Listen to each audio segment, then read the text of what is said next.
one of the big questions in trying to study food consumers is how do you get responses from consumers that will actually predict what they'll really do when they're shopping? And you can do surveys. And I've done my large share of surveys over the years, but we all know that people will tell you they'll do one thing in a survey and then turn around and do something entirely different in the grocery store. And in particular, one of the big things that happens is if you're looking at new foods, new technologies, or actually often it's new foods that are advertising the absence of some technology. What we know is that people in surveys will tell you they're willing to pay a lot more for those than they really will when their money is on the line.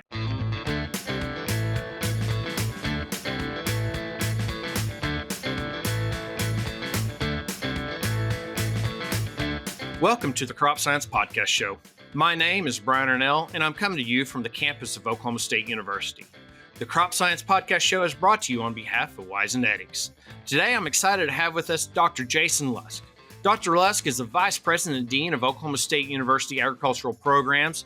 He leads the Ferguson College of Agriculture and two state agencies, the OSU Extension and OSU Ag Research.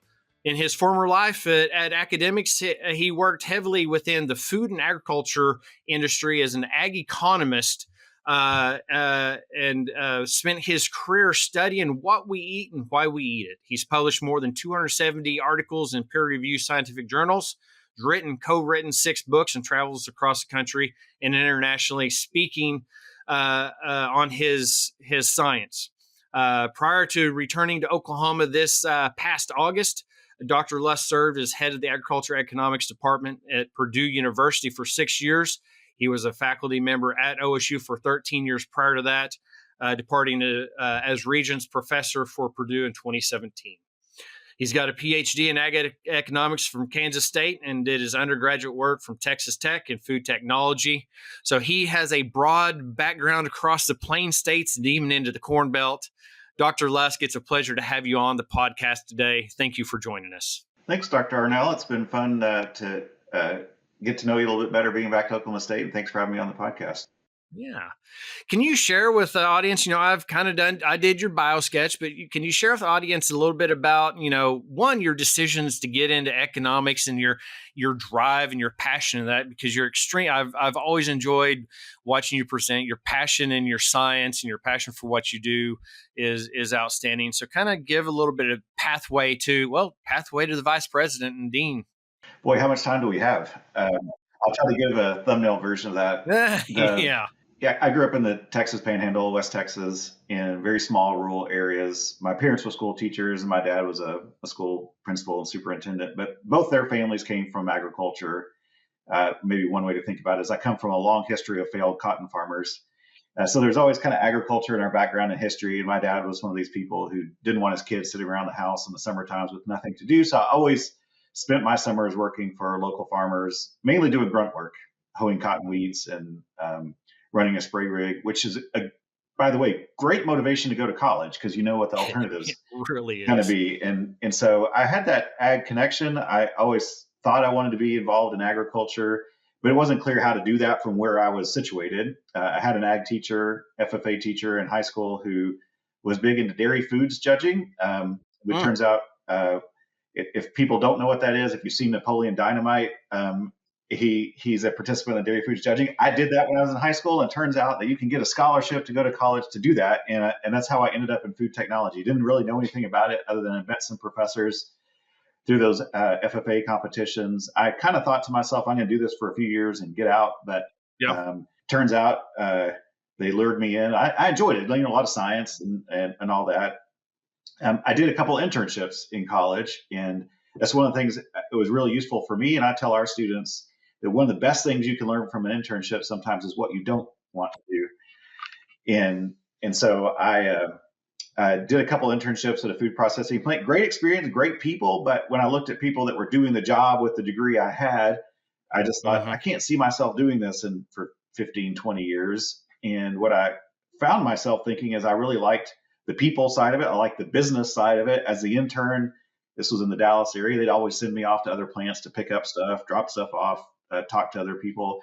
And I would often look around and say, who's running this place? And it was often somebody with an MBA. or a business degree. And so I came back, I told my undergraduate advisor, I'm going to go get an MBA. And he said, don't do that. Like, there's this thing called ag economics. I had taken intro to ag economics. I'll be honest, I didn't like it. It was, was not a fun class for me at all, but I'd had a bunch of math. And so I just enrolled in this upper level, senior level ag econ class. And it's kind of that story a lot of people have had. You get a good teacher, it makes all the difference in the world. And I found that you could use this math to do useful things. And so I guess in some ways the rest is history. I thought, okay, I'm going to go to grad school in ag economics, ended up applying to grad schools. K-State wound up, I didn't have any intention to get a PhD. I thought I knew what professors did, and that was teach class. I didn't really have the full appreciation for the research and extension side of things, but K-State had a fellowship in food that had a food safety and food marketing fellowship, but you had to be getting your PhD. That was not like on my radar to do, but they offered that to me. And I guess being a good economist, they offered me more money. So I thought I'll do it. And that's when I really fell in love with the research side of things. Once I got into grad school, I really saw what, at least for a lot of professors, really occupies most of their time, and just fell in love with it. And so really that intersection of food, agriculture, people has been, at the core of my research. And maybe one last thing, I'm giving you a long run-on answer, but you ask about sort of how your background influences your thinking over the years. Is even though I didn't grow up on a farm, was kind of farm adjacent, I could see my relatives, my grandparents, I could see the lives they had growing up. I could see the people I worked around. And there's two things I noticed. One, ag is hard. It's tough work. It's not easy to make a living. And then two, often when new technologies came along, they rapidly embraced them because it made their difficult lives a little less difficult. And so when I later in my career came across a lot of, more romantic thinking about ag, just didn't resonate with me in the way a lot of other people did, because it didn't connect with the people I knew in agriculture and the experiences they had. And so I've often found myself to be a bit of a contrarian with regard to a lot of the more modern food movements that is informed by that upbringing and background that I had. Well, I got to add, and I don't think on this podcast we actually hear it enough. So the fun similarities, I would say, is that our similarity in the blue and gold jacket, FFA, kind of leading us, because I would say my career path wasn't too much different than yours. I got into FFA in a rural school because that's about all you could do, and you're almost expected to. And my ag instructor found out quickly I was bad with animals. And so he said, you should try land judging. And, it was the same thing. I went to college and I did agronomy / soil science because, I also learned that I probably didn't want to be an ag educator. Not an ag, I didn't want to be an FFA instructor. And again, I wasn't good with animals. And so animal science. And so at NEO, where I did my JUCO, there was 3 options. You could be, livestock, you could be an ag teacher, or there was 2 of us that were in agronomy. And so it was just, kind of following, but it was that FFA, that blue and gold jacket, that kind of let me find opportunity that then led to passion. And so I appreciate that. And I appreciate your view as a contrarian, because I also tend to be a little bit on the contrarian side when it comes to some of the stuff that's out there.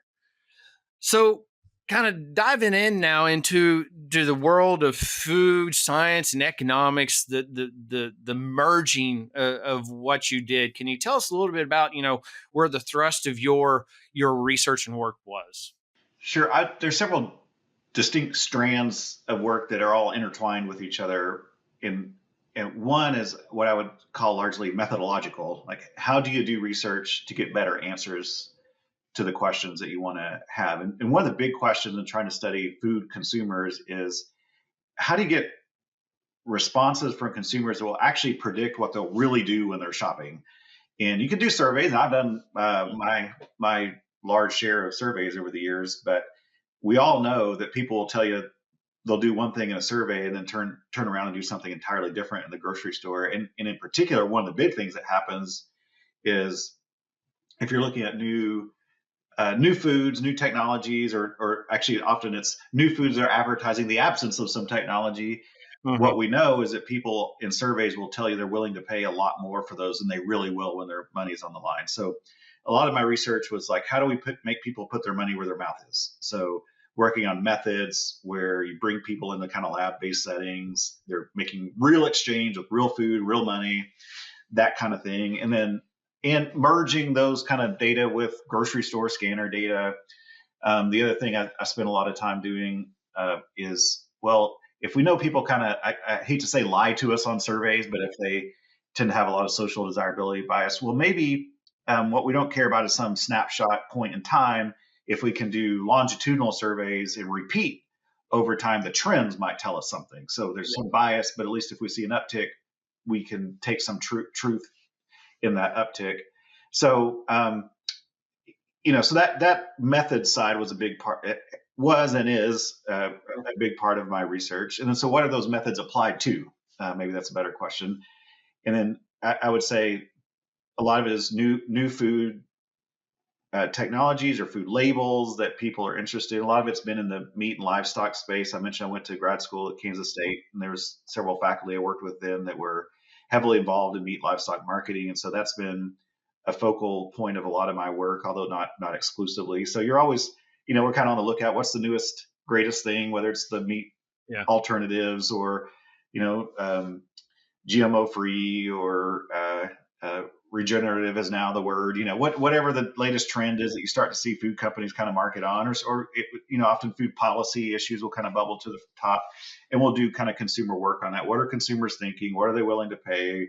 What if a company introduced this brand? What would happen to market share? What if pricing changed in this way? That kind of stuff. And then the last piece I would say that's sort of integrated across all that is doing this work for food policy purposes. So country of origin labeling would be an example of a policy. The FDA just redid their healthy label on food. What does that mean? How people respond to it? All the state level animal welfare guidelines. So California has had a couple of different animal welfare rules that came into place because of ballot initiatives. What have been the impacts on the farmers and citizens in that state? And to do that, often you need like demand estimates to do that. So I'd say the focal point of that work is often what are the consequences of a policy ex post, so after the fact. So a policy goes into place, so we try to measure what impacts did it have, who won, who lost, or ex ante, which basically just means beforehand.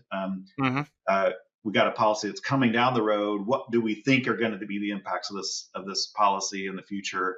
And trying to understand again who are the winners, who are the losers. So those kind of three themes have really informed most of my work. And if they're not always bright lines like that, you got things sort of bleeding in and out.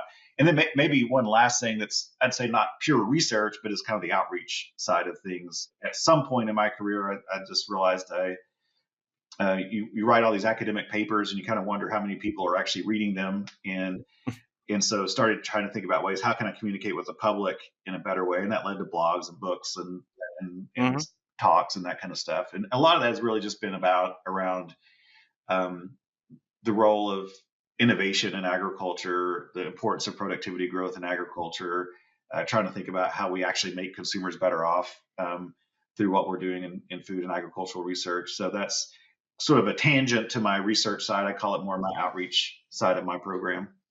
I'm kind of intrigued as you look at this is one of those big picture questions, I guess it might be, as you describe, where you worked. I hear components of working on the consumer side, working on the marketing side, working on the policy side.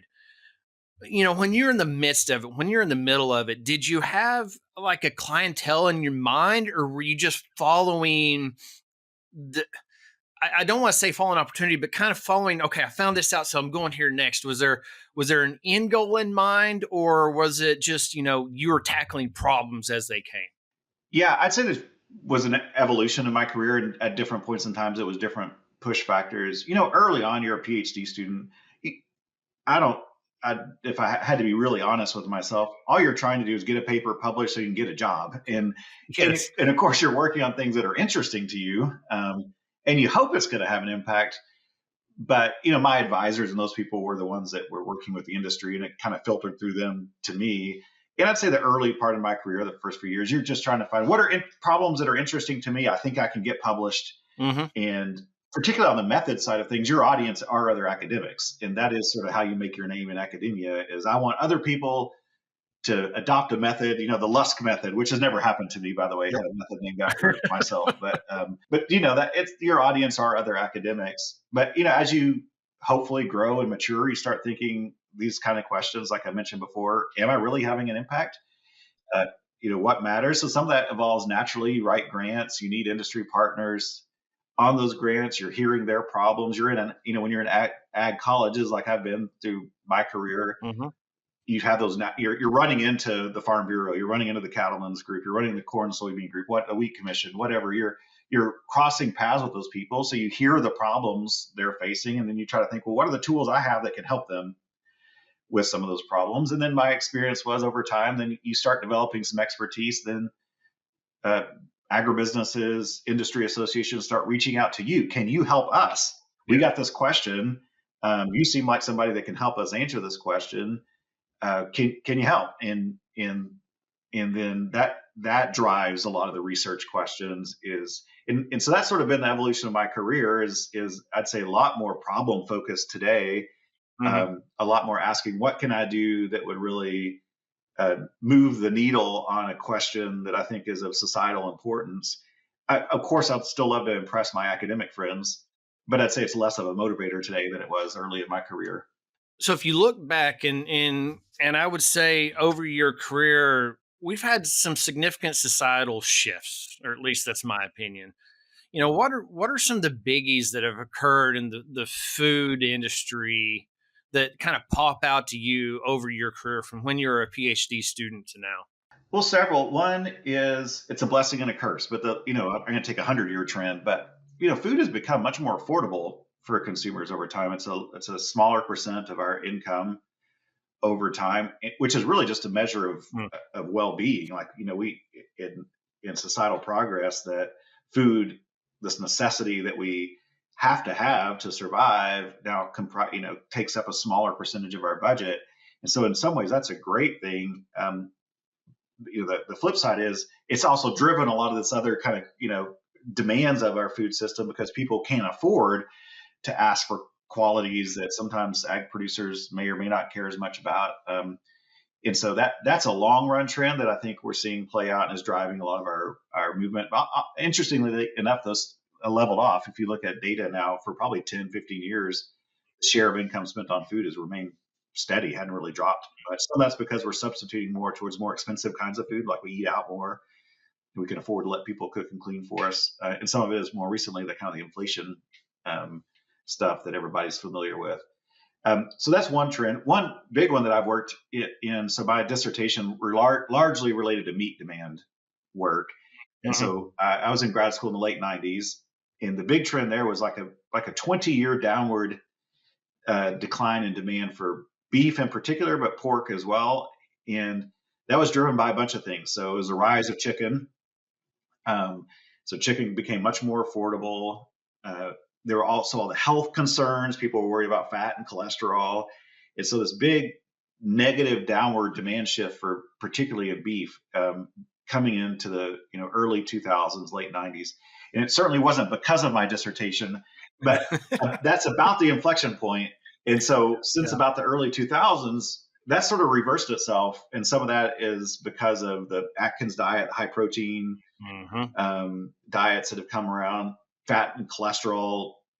So attitudes changed on the cholesterol piece of it's less dietary related, more maybe genetics and other things. And you have all the drugs that can help treat cholesterol issues. And so demand for beef has really increased a lot over the last 20, 30 years. And part of that is because the industry got a lot better. If you look at, say, the percent of cattle they're grading choice and prime, it's, I'm going to get the numbers wrong, but let's say it was like 30, 40% in the early 2000s. It's now, 70% or so. So the industry worked to improve genetics, to improve integration of markets, so you get rewarded for producing better quality. So that's been a big shift in the area in which I've focused. And then I'd say, kind of related to that,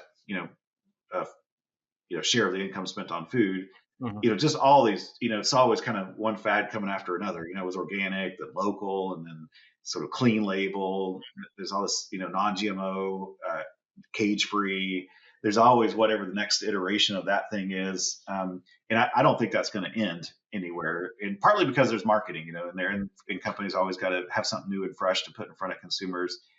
But that trend of the kind of food system trying to find an equilibrium, on out in the future, I think that's going to keep going and pushing itself out there. And so the other kind of trend these days is kind of food as health. I don't really like the food as medicine concept. I think that for me is a bad framing, but food as health that makes some sense to me. Absolutely. And I think thinking about, production in pursuit of dietary patterns is something that will likely drive us on out into the future.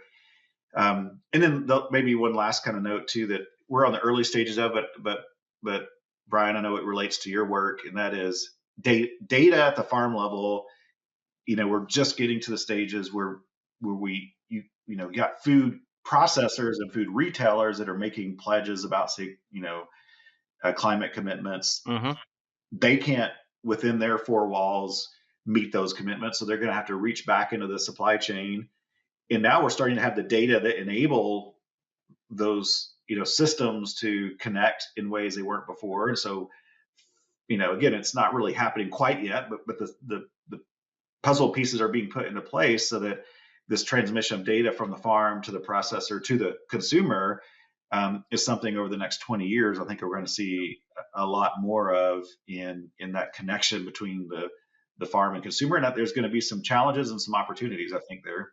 Dr. Lusk, I think that drives great into a transition to finish my last couple of minutes with you. Is that, as I introduced you, you are the Vice President and Dean of OSU Agriculture, Division of Agriculture. And we look at it in the Division of Ag at Oklahoma State and really at all land grants. It's not just a bunch of cowboys or just a bunch of ranchers, right? I mean, a Division of Ag is all encompassing in ways: microbiology, economics, data sciences. How do you see the university specifically, the land grant, the diverse background that we are, the extension teaching and research, playing in a role the future of food sciences, of delivering safe, sustainable, and secure food to the nation? By the way, if you'd have told me 10 years ago I was going to be sitting in the role I have now, I told you were crazy. So just speaking, but by the way of life circumstance, that kid that was wearing that FFA jacket, probably would have never seen themselves as a professor. And when I was a professor, I would have never seen myself in this job. You just keep doing stuff and trying to have an impact. And next thing you know, you're in, whatever job you have.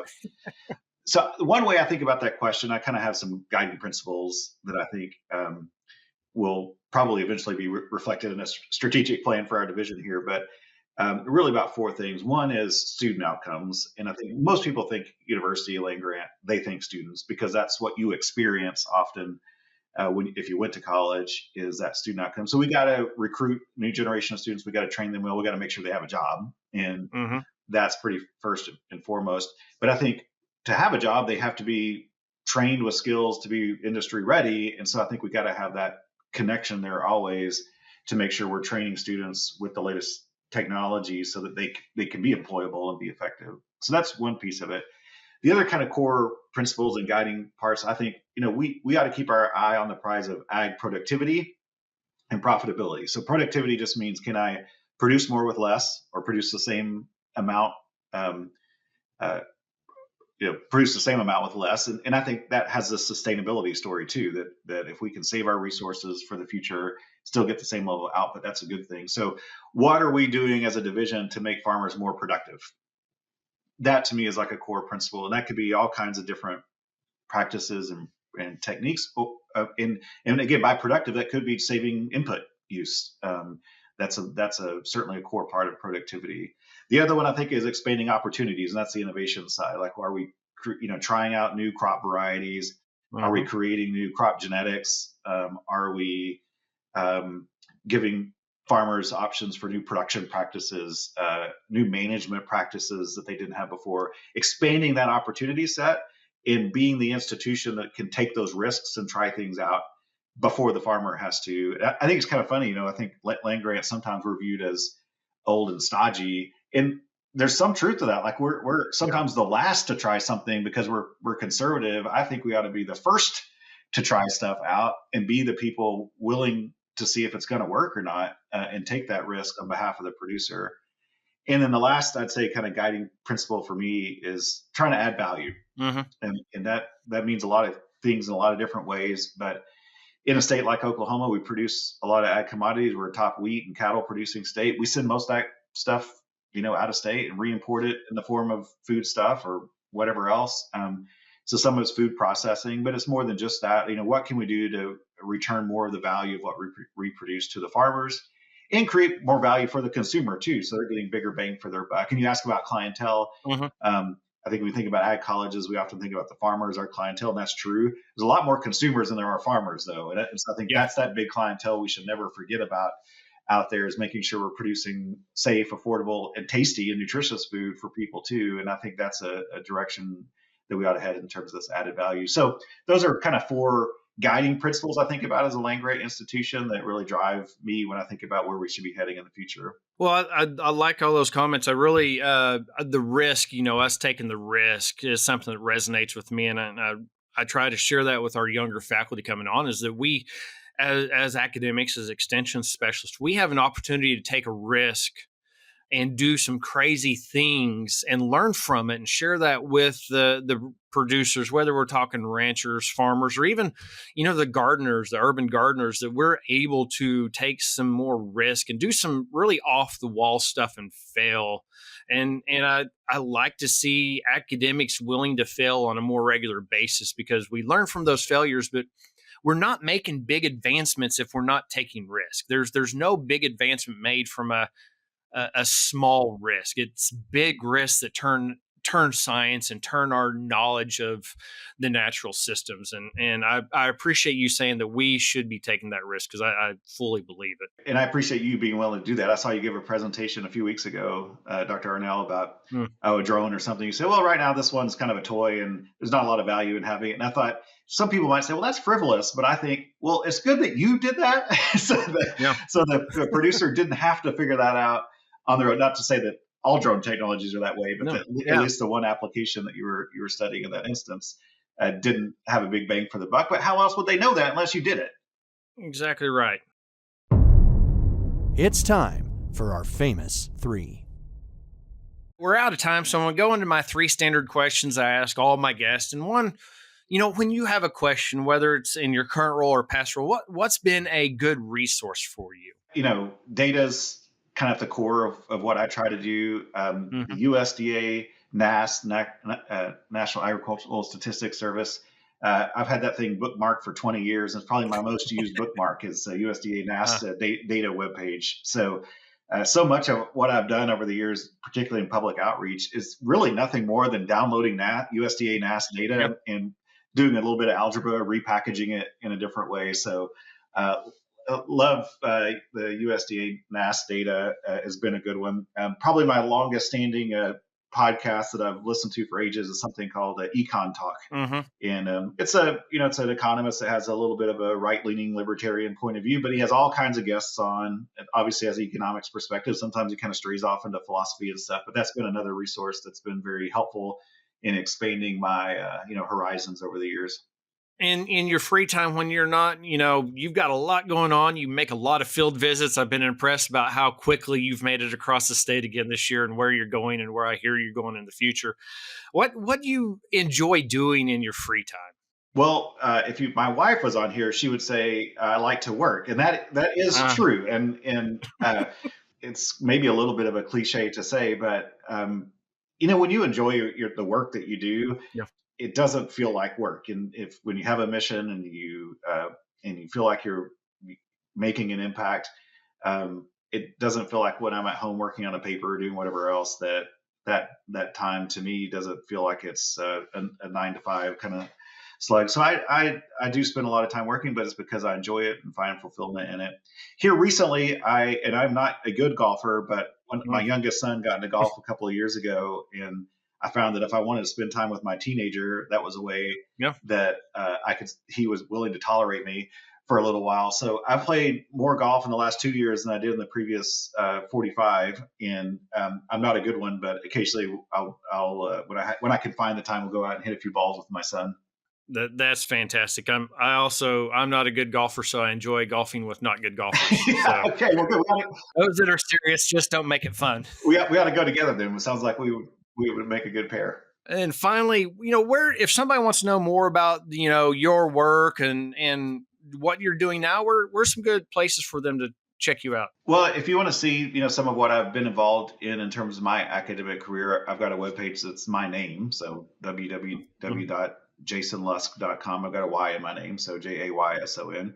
But you'll see I'm not posting there as regularly as I used to. I think probably have had a 4 or 5 posts since I've been in this job, and that's because these days my job and aspiration is to help all of you and help the Division of Agriculture at OSU be better. And so if you want to find out what we're doing there, you can go to our OSU Agriculture webpage, follow us on Facebook or Twitter, and you'll get to see some of the stuff we're promoting really within the Division of Agriculture, which is really my passion now, is trying to facilitate and support and provide resources for the folks that we have working here at OSU Agriculture. And hopefully, Dr. Arnell, you can provide a link to OSU's webpage and the kind of work that you all do, I think, out of plant and soil science. We really appreciate, and you can find links to all those things, I think, at our division's website.